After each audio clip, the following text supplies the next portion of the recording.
నిజమా అక్క? మీరు చెప్పిందంతా నిజమేనా? అవునమ్మా, నా కళ్ళారా చూశాను. అతనికి అన్ని దుర్వ్యసనాలు ఉన్నాయి. ఆడపిల్లని అదుపులో పెట్టుకోలేక అందుకు నాకు దోషం పాసం ఏది ఉండకూడదు. అంత మాట అన్నాడా? అంటాడా? మన బంగారం మంచి కానప్పుడు ఇంకా ఏదైనా అంటాడు. సిగ్గులేక ఇది వాడి కోసం పడి ఏడుస్తుంది కానీ వాడికి ఇదంటే గడ్డిపోతాడు. కబురంపగానే వచ్చి వాడి పాదాల మీద పడుతుంది. తాతయ్య, అంతంత మాట్లాడుతూ ఉంటే చూస్తూ ఊరుకున్నారా మీరు?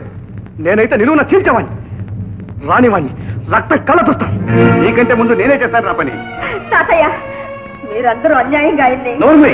ఆయనట ఆయన. అరుణ, నీకు తెలియదమ్మా, అతను ఎంత దుర్మార్గుడో నీకు తెలియదు. అతను అన్న మాటలకు నా రక్తమే ఉడికిపోయింది. నిన్నంత చులకనగా అంటుంటే నాకే ఆవేశం వచ్చింది. అదే మన ఇల్లై ఉంటే నేనేం చేసేదాన్ని? అక్క, అరుణ, ఏడవనిమ్మా, ఏడవని. చేసిన బుద్ధితో కోపనికి ఏడవలసిందే. అది కాదు, నేను ఇద్దరు మనవరాలు ఉంటే ఇద్దరు తలరాత ఇలా ఏడవాలా? రే ఏదయ్యా, ఈ ఫోటో తీసుకెళ్ళి పోయో పడే. మళ్ళీ దీని బూడి కూడా ఇంట్లో ఉండడానికి లేదు. ఓ